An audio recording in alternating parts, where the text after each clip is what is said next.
휴양에도 공부할 건데요. 오늘 휴양에도 공부하면서 휴양을 해야겠구나. 휴양은 어떻게 해야겠구나 하는 생각이 나시면 좋겠다 하는 이 염원을 가지고 공부를 한번 시작해 보겠습니다. 자, 휴양의 도입니다. 전서 747쪽에 보면 휴양이 있죠. 제가 한번 본문을 보면서 뒤에 잠깐 제가 설명을 드리겠습니다. 자, 휴양에 대하여죠. 천재는 사시의 질서가 있고 사람에게는 일생의 시기가 있나니 천지가 그 질서를 어기지 아니하므로 만물이 나고 자라고 열매를 맺고 거두는 차서를 얻게 되는 것 같이 사람은 그 시기를 잃지 아니하여야 일생의 생활과 생사거래의 원만함을 얻나니라. 살 수는 있어요, 우리가. 살 수는 있지만 결함이 없는 원만한 삶을 살고자 한다면, 그걸 원한다면 시기에 맞는 이런 과정이 필요하다. 그런 말씀입니다. 그러므로 대중사께서 말씀하시기를 특수한 경우를 제외하고는 유년기에는 문자를 배우게 하고 장년기에는 도학을 배우며 제도사업에 노력하게 하고 노년기에는 경치 좋은 한적한 곳에 들어가서 세상의 애착, 탐착을 다 여의고 생사대사를 연마하게 한다 하셨나니 사람이 청소년기에는 주로 학업에 전력하여 인격의 기초를 이루어야 할 것이요 장년기에는 주로 사업에 종사하여 인생의 가치를 나타내야 할 것이요 노년기에는 주로 수양에 전일하여 영원한 세상의 정신의 종자를 충실히 길러야 하나니라. 그러므로 사람이 젊어서 사업을 하는 가운데에도 적당한 시기를 따라 휴양을 취함이 필요하거니와 만년에 있어서는 더욱 전문적인 휴양이 기묘한 것이며 휴양하는 도와 해탈하는 도를 잘 밟아 나아가야 영원한 세상의 영역생활의 결함이 없나니라 그랬습니다. 자, 천지는 추나추동의 사시순환이 있죠. 우리나라에서 이것이 어그러진 적이 있습니까? 갑자기 봄 왔다가 가을 왔다가 여름 왔다가 겨울 왔다가 이런 적이 있습니까? 물론 음양상승의 이치에 따라서 삼복도 있고 또 꽃샘추위도 있고 있죠. 있지만은 그것이 전체 판세를 뒤엎고 순서를 바꾸는 건 아니죠. 그 강약 음양이 변화하는 그 과정 속에서 있어지는 변동이죠. 변화입니다. 그래서 천지는 그렇게 사시순환을 꾸준히 시켜왔다. 그렇기 때문에 만물이 그 안에서 나고 자라고 살아갈 수 있는 것이죠. 사람의 일생도 이 천지의 이치를 따를 때, 다시 얘기하면 질서를 따를 때, 순서를 따를 때 원만해진다. 이 말씀을 하신 겁니다. 자, 볼까요?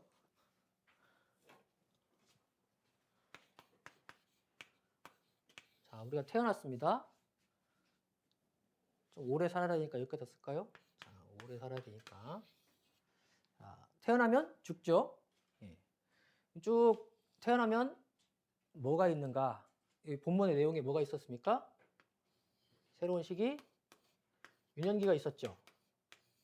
이걸 다시 얘기하면 청소년기다 그랬죠. 또 뭐가 있어요? 장년기. 또 살다 보면 뭐가 있어요? 노년기.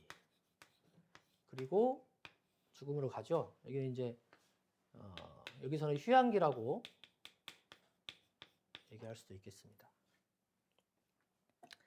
자, 유년기에는 어떻게 하라고 하셨죠? 배워라. 교육이죠, 교육.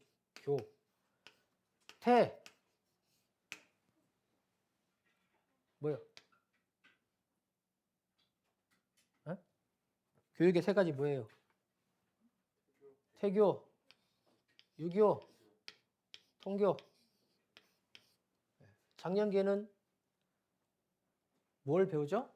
우리가 배웠던 도어가 있어요. 가정, 사회, 국가, 세계, 신앙 다 있죠. 예. 각각의 도가 있습니다. 가정에는 부모, 자녀, 부부, 형제, 예? 사회에는 뭐가 있어요? 기억이 하나도 안 나.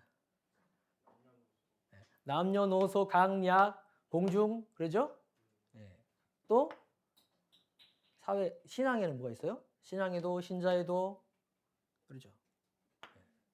국가에는 시국에도, 국민에도, 세계에는 인류에도. 예. 그 각각의 도가 있어서 그거를 배우면서 사업을 한다. 그러죠? 예. 논전기에는 뭘 해야 돼요? 휴양, 그리고 해탈, 그 다음에 열반, 천도. 아직 안 배워서 모르죠? 안 배워서. 예. 이러한 도를 각 과정에 맞게 배운다. 그리고 그 중심은 뭐냐? 여기는 배우는 것이 주죠. 그래서 뭘 하라고 그랬어요? 본문에 다 나와 있습니다. 우리 아까 읽었던 본문. 학업을 해라. 학업을 통해서 뭘 하라고 그랬습니까?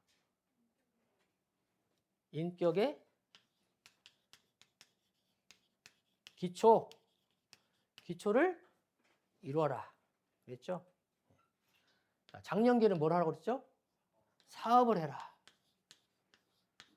그래서 뭘 하라고요?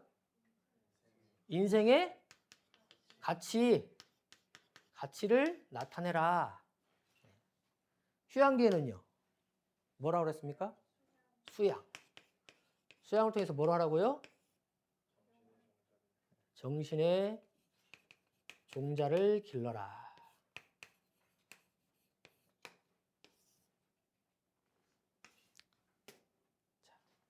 우리가 살아가는 데 있어서 대중사님께서 이 공부 방법을 내주실 때 사막으로 정리를 해주셨는데, 이 사막 수양 연구 취사는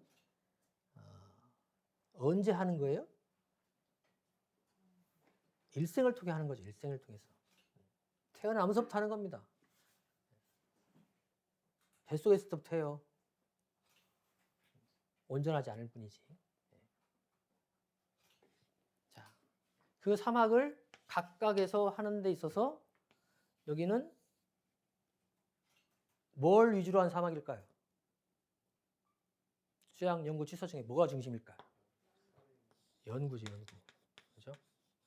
연구가 중심인 사막이에요. 여기는 취사가 중심인 사막. 여기는 수양.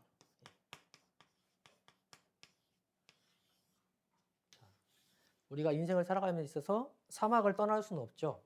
항상 사막으로 살아갑니다. 그런데 무엇을 중심으로 하냐는 각각의 시기마다 조금씩 다르다.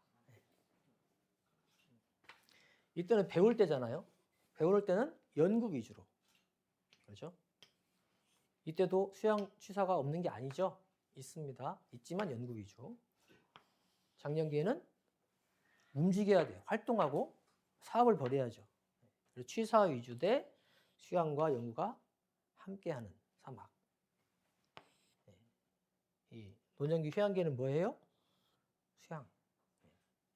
취사와 연구가 함께하는 수양의 시기로 잡아라. 이것이 각각의 인생의 시기이고 중심이 되는 공부라는 거죠. 이것을 순서에 맞게 할 때 우리의 인생이 원만해진다. 이건 언제 확인할 수 있어요? 저 뒤에 가봐야 알겠죠? 근데 꼭 가봐야 아냐. 우리가 배워서 미리 해보자는 거죠. 확 늙어가지고 인생에 이제 막바지에 달해가지고 그때 내가 더 배웠어야 되는데, 내가 그때 일을 좀 더 했어야 되는데, 내가 수양을 좀 더 할 것인데, 꼭 뒤에 가서 누가 몰라 다 알지. 근데 그때 가면 늦죠. 미리 알아서 준비하고 그 과정을 밟자.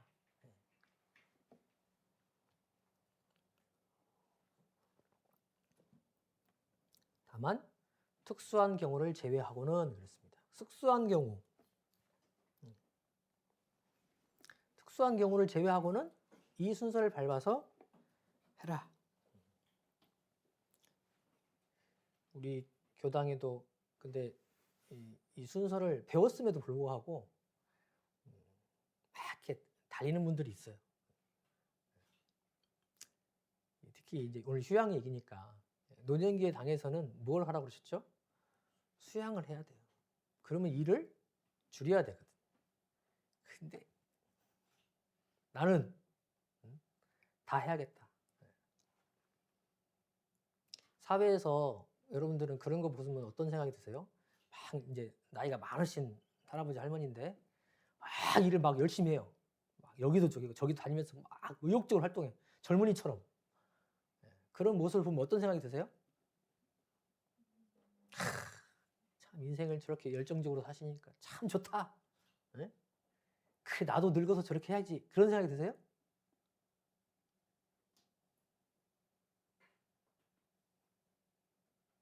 아무 생각도 안 들어요? 네? 그냥 각자 뭐 각자 뜻대로 사는 거지 뭐 이런 거예요? 물론 내가 에너지가 있으면 그렇게 할 수도 있죠. 그렇지만은 그걸 언제까지 유지할 수 있어요? 이 노년기가 됐고 몸이 마음은 살아있는 건데 몸이 옛날 같은 생기는 없죠. 노년기라는 것은 말년으로 가는 것은 에너지를 이제 다해가는 시기입니다. 그런데 그 남은 애를 쫙 짜가지고 다 쏟아버리면 갈 때 허망해 갈 때. 그래서 수양을 하라 그랬습니다. 수양을 하라. 이 수양은 아까 초반에 말씀드렸듯이 회복이면서 새로운 준비거든요. 그래야 이번 생뿐만이 아니고, 그러니까 막 달려가고 쾌락으로 가고 그거로 치닫는 사람들을 보면 이번 생만 사는 사람. 아 이번 생에 사면 끝이지. 인생 한번 멋지게 살아봐야지 하면서 다 쏟아버리고 가는 거죠. 영생을 아는 사람이라면 이번 한 생으로 끝나요? 우리의 몸은 이번 한 생으로 끝나지만 우리의 본래 성품짜리, 본래 마음 그 성품짜리는 영생을 한다 그러죠. 이 성품을 몰라서도 그러지만은 들어서 알면 믿으면 영생을 준비해야죠. 이 노년기에 수양을 하라는 것은 영생을 잘 사는 방법입니다. 이번 한 생을 잘 마무리하자만 아니고 영생을 잘 살기 위한 이 방법으로서 휴양의 도를 말씀하셨다. 근데 그런 못하는 경우가 있어요. 아까 얘기한 대로 성격상 나는 도저히 안 움직여 못 사는 사람, 이런 사람들은 그런 경우도 있죠. 그렇지만은 외부 환경에 의해서 그런 경우도 있습니다. 어떨 때 이 순서를 밟기가 어려울까? 생존의 위협을 받을 때. 전쟁이 났다. 내가 큰 병에 걸렸다. 찢어지게 가난하다. 당장 먹을 게 없어요. 그럼 이 과정 밟기가 쉽진 않죠. 정말 그런 특수한 경우, 그런 경우가 아니면 이 단계를 밟는 것이 원만한 삶을 사는데 도움이 된다. 이 단계를 밟았다고 해서 모두가 원만한 삶이 되는 건 개인 따라 차이가 있겠죠. 과거에 지어놓은 것도 차이가 있을 것이고 지금 내가 짓는 것도 차이가 있을 겁니다.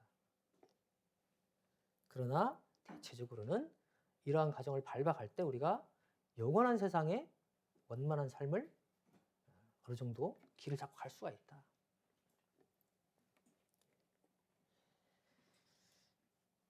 근데 전쟁 나도 아파도 가난해도 우리 역사를 보면 다 배우려고 했고 또 쉴 때 쉬었습니다.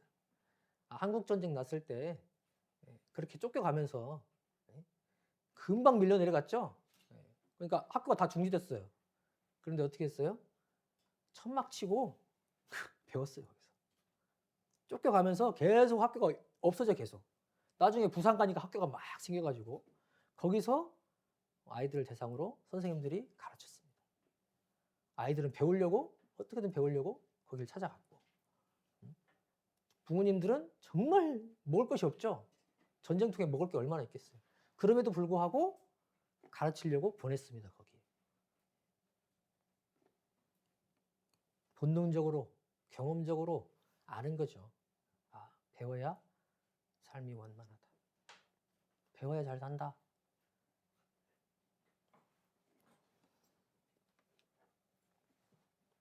그래서 이 생과 사의 그 중간에 있는 그 과정들을 잘 밟아가자 하는 말씀을 여기서 하고 계시고 휴양에 대한 본문을 또 여러 말씀을 해주신 게 있어요. 간단히 좀 살펴보고 갈게요. 자, 인도품 43장에 보면 모범적인 가정을 이룩함 그 10가지를 얘기하시면서 그 마지막에 뭐라고 하셨냐면 대종사님께서 복잡한 인간 세상을 살아가는데 몸과 마음을 수양하기 위하여 매월 몇 차례나 매년 몇 차례씩 적당한 휴양으로 새 힘을 기르라 그랬습니다. 휴가도 가고 훈련도 하고 여러분들 다 하고 계시죠? 휴가 안 가시는 분 있어요? 꼭 챙겨서 가잖아요. 훈련은 빼먹어도 휴가는 가잖아요. 그죠? 안 그래요? 우리 선생님들 안 그러죠? 휴가는 못 가도 훈련은 가잖아요. 그죠? 예전 통례편에도 보면 편거에 이런 내용이 있습니다. 기침, 취침을 일정히 하고 식사, 청결, 진무, 휴양 등을 적당한 시간으로 하라. 규칙적으로 하는 말씀이죠. 평소에 어느 한 곳에 치우치는 것이 아니고 적당한 일과 식사와 휴식을 가져라. 휴양을 가져라. 이 여러 가지 법문이 있어요. 우리가 수업 들을 때도 계속 아침에 지금 몇 시에 가는지 모르겠는데 8시, 9시에 가면 그때부터 시작해서 5시 될 때까지 계속 수업 들어요? 아니죠. 50분 하고 지금 얼마인지 모르겠네. 50분 하고 10분 쉬고 50분 하고 10분 쉬고 이렇게 했죠. 공부할 때도 반드시 하고 쉬고가 있습니다. 1시간 동안에도 그래요. 하루를 보면요. 아침에 눈 딱 떠가지고 잘 때까지 계속 일합니까? 계속 공부해요? 아니죠. 쉬어야 돼요. 쉬어야 돼요. 밥 먹고 나면 잠깐 쉬어야죠. 그죠? 저녁에 돌아오면 쉬어야 됩니다. 그래야 새로운 에너지가 솟죠. 몸과 마음을 쉬어줘야 되죠. 여러분 일주일 동안 일 없는 사람들은 미안한데 일을 몇 시간이나 해야 되죠? 정해놨어요. 40시간. 주당 40시간. 최대 52시간. 정해놨죠? 이제 법으로. 그 시간 일하지 마라. 왜 그렇게 정해놨을까요? 왜 시간을 정해놨어요? 모르겠어요. 그냥 앞에서 정해놨으니까 그냥 따르는 거예요. 유럽이 하니까 따라가는 거예요?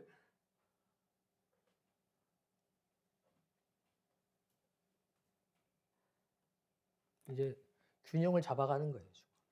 옛날에는 우리 70년대 그때 어떻게 60년대 어떻게 일했습니까?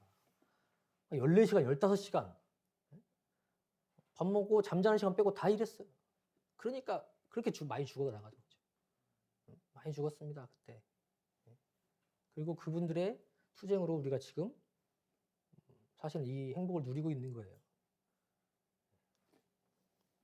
쉬어야 됩니다. 쉬어야 돼요. 주말에 쉬어야죠 또. 우리 기독교 교리에 보면 하나님께서 천지창조를 하실 때 7일 동안 계속 일을 하셨으면 우리가 쉴 때가 언제 있었겠어요. 6일 동안 일하시고 하루 쉬셨죠. 그래서 우리가 일주일 문화가 생겼잖아요, 사실은. 예. 아주 좋은. 예. 그게 안 했으면 어떻게 될 뻔했어, 우리. 예? 그게 안 들어왔을 때 대종사님 때는 법회 언제 봤어요? 예, 삼순일로 봤잖아요. 그죠? 예, 일주일에 한 달에 3번씩 봤어요. 10일씩 끊어가지고. 그죠? 근데 이게 일주일 문화가 들어오면서 우리가 이제 거기에 따라서 이제 생활 패턴을 만들어가게 됐죠. 사실은 아주 지금 생각하면 좋은, 그러죠? 쉬어야 됩니다. 휴양기를 가져야 돼요. 1년으로 봐도. 그렇죠? 아까 얘기한 대로 휴가도 가야 되고 훈련도 나면서 휴양의 시간을 가져야 됩니다. 그래서 그것뿐만 아니고 법적으로도 1년에 80% 이상 일한 사람들은 15일간 유급 휴가를 줘라 이렇게 법으로 정해놨습니다. 그렇죠?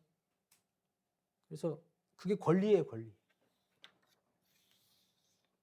그래야 우리의 삶이 원만해진다. 그걸 찾아가는 과정이죠, 사회에서도. 이게 또 변할지 몰라요. 그렇지만은 지금 상황에서는 그게 최선이다 하고 만들어 가는 것이죠. 사람이 휴양기에 당하여는 생사에 대한 일과 정신통일이 가장 크고 기묘한 일임을 철저히 알아서 일상생활을 오직 수양에 집중할 것이니.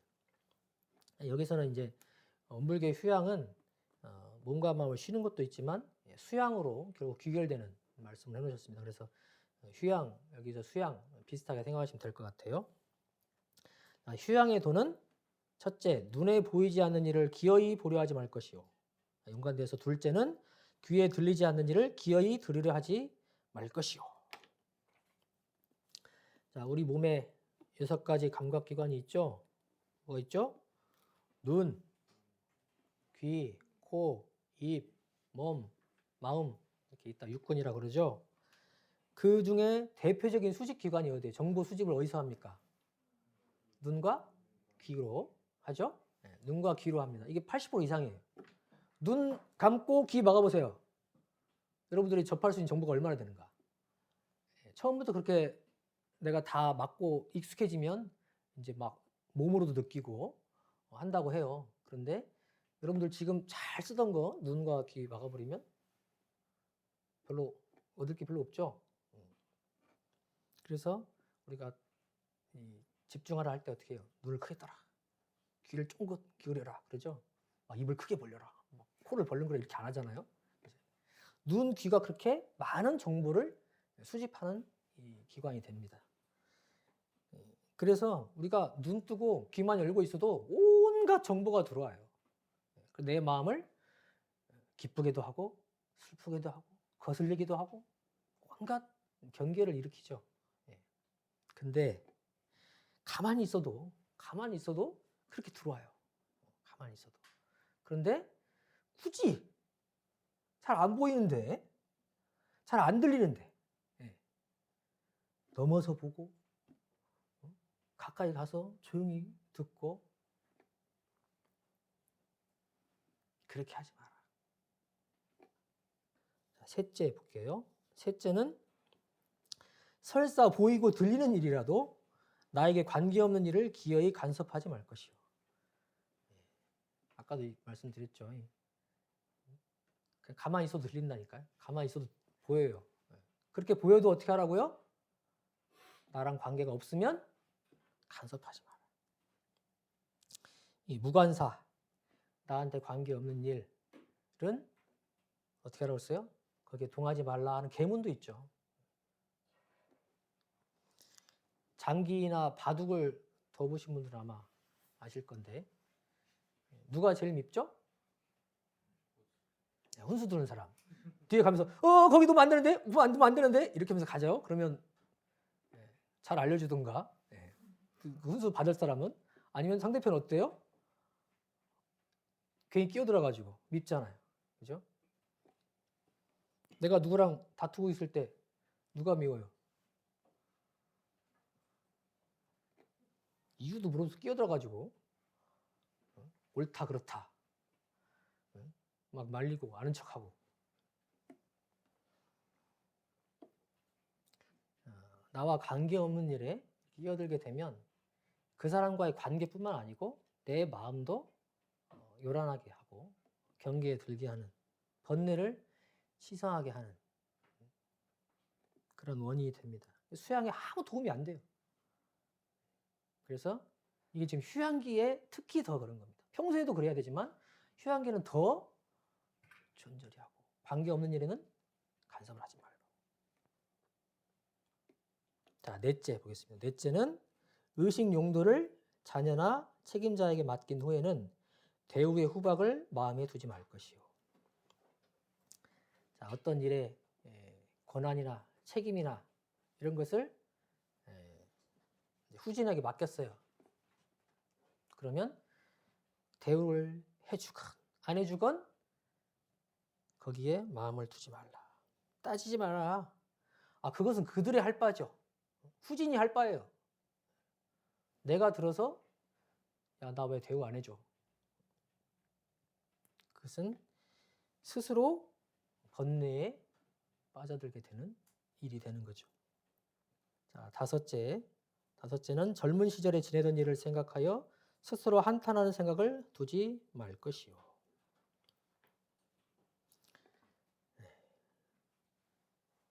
한탄한다는 것은 잘못한 것이 있다는 것이죠.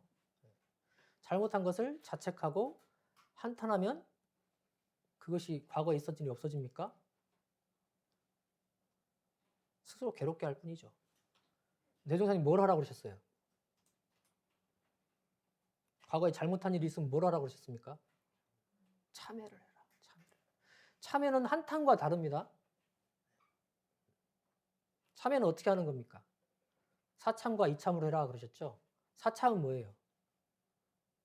사참이 뭡니까?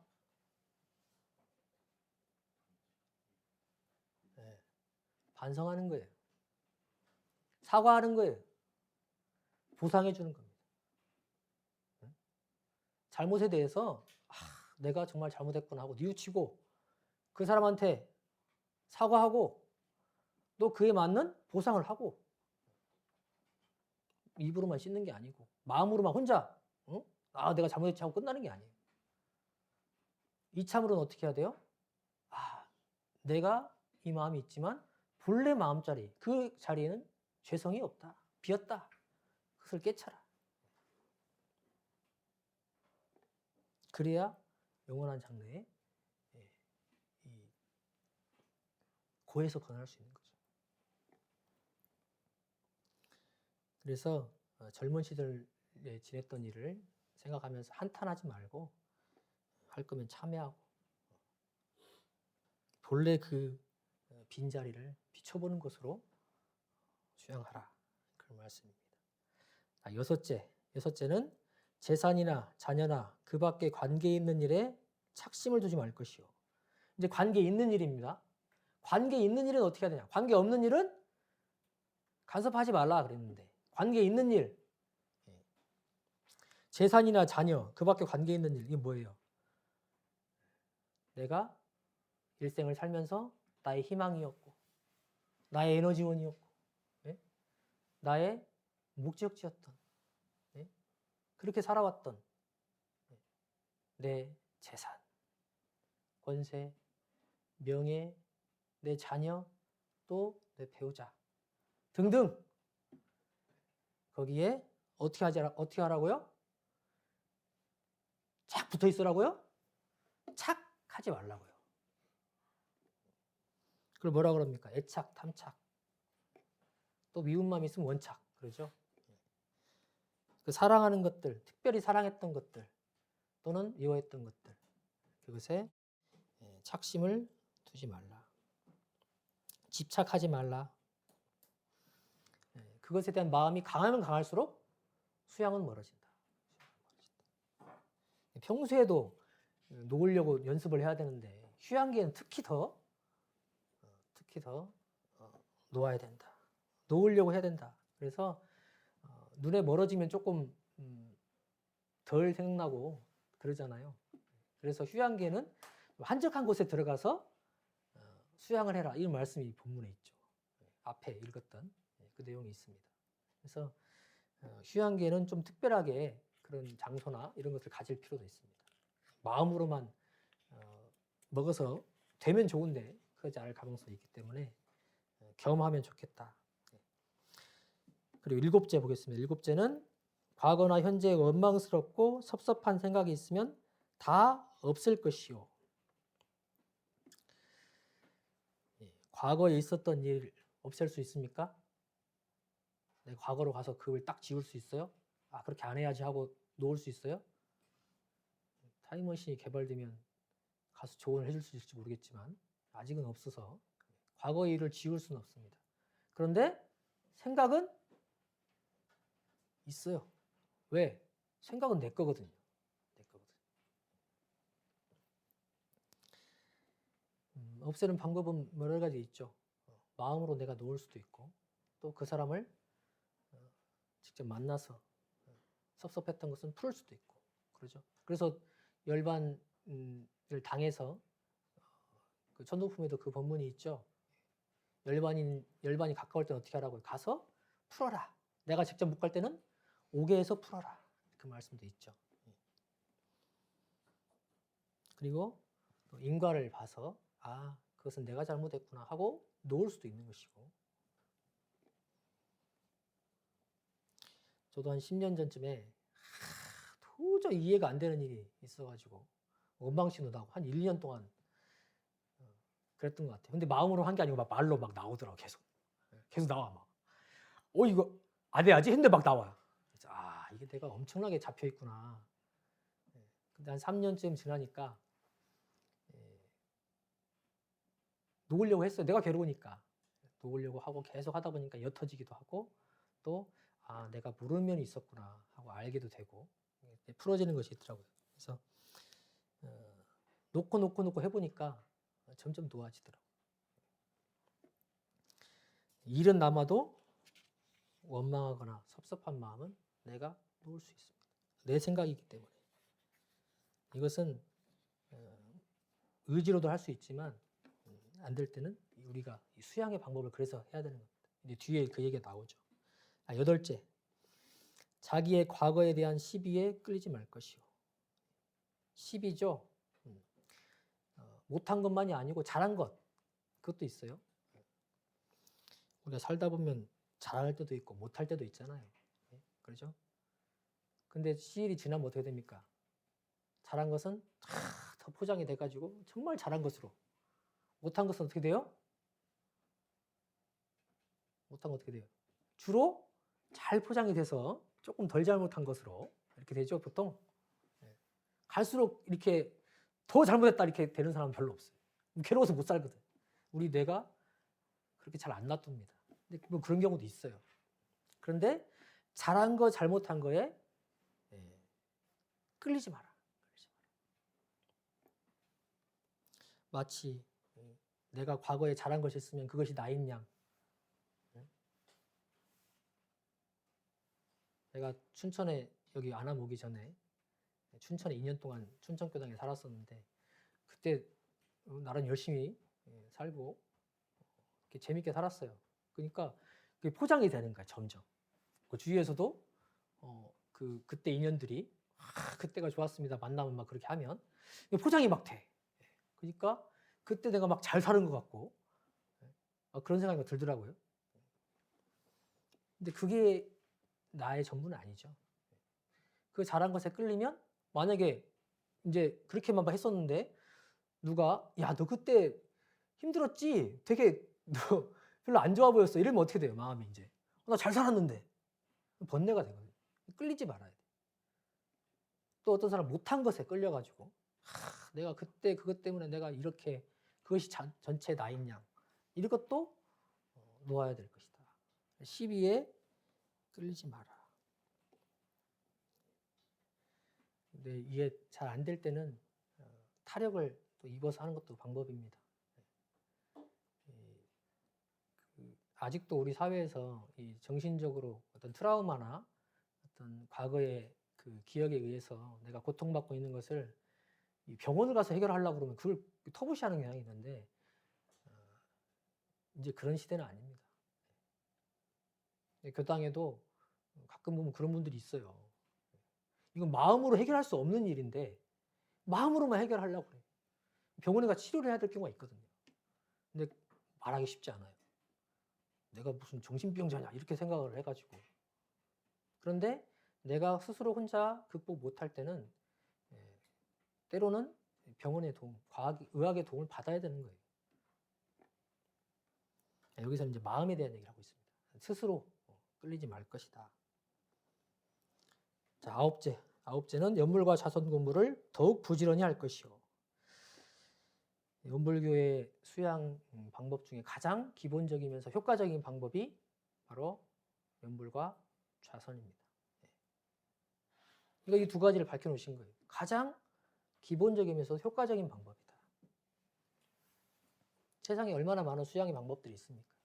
선생님께서 그것만 경험해봐서 연불과 좌선을 얘기하신 게 아니고 이 두 가지가 가장 표리의 관계로서 서로 보완적인 관계로서 효과적인 수양의 방법이다 하고 두 가지를 내놓으셨거든요. 그래서 이거를 평소에 내가 잘 단련을 해놓으면 웬만한 경계는 경계가 아니게 돼요. 내가 수양이 아침에 손을 잘 하고 나가보세요. 웬만큼 누가 건드려도 평소에 막 걸렸던 것들도 수월하게 넘어갑니다. 경험을 해보신 분들은 알 거예요. 그때 잠깐이지만 이것이 누적되고 된다고 해보세요. 평소에 내가 경계가 아니게 돼요. 또 경계가 와도 넘어설 수 있는 힘이 생기죠. 근데 평소에 젊을 때도 그렇게 해야 되는데 노년기에는 더욱더 그 시간을 늘리고 그거에 주력을 해야 된다. 자, 마지막 10째 봅니다. 10째는 무시선 공부에 노력을 계속할 것이니라. 무시선 공부 그랬죠. 무시선의 강령이 뭐죠? 육군이 무사하면 잡념을 제거하고 일심을 양성해라. 육군이 유사하면 불의를 제거하고 정의를 양성하라. 그랬죠. 일이 있을 때는 불의를 제거하고 정의를 양성해라.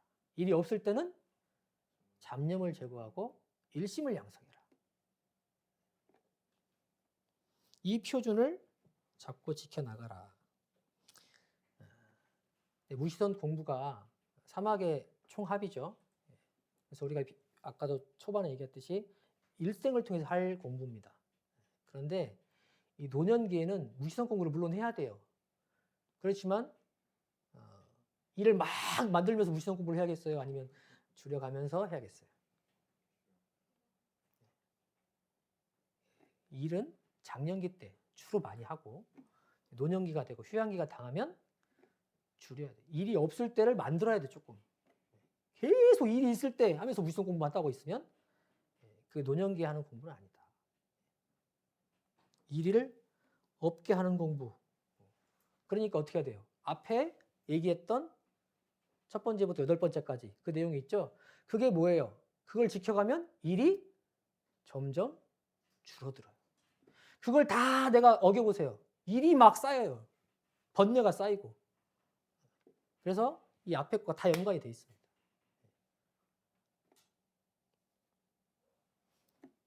그래서 노년기에는 일을 줄여가면서 무시선 공부를 해가라 하는 말씀입니다.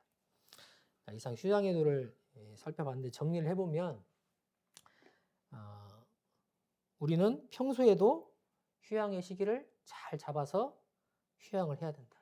근데 일생으로 볼 때는 노년기에, 특히 휴양기에 휴양에 주력을 해야 된다.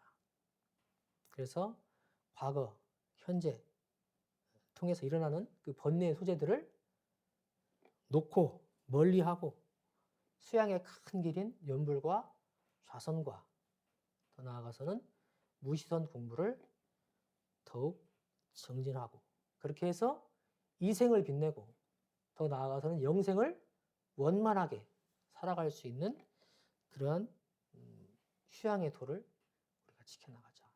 이 말씀이 이제 정리하는 말씀이에요.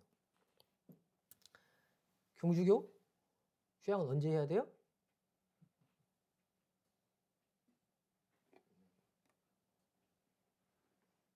종종 적당한 기회를 따라서 시기를 따라서 중도에 맞게 해라.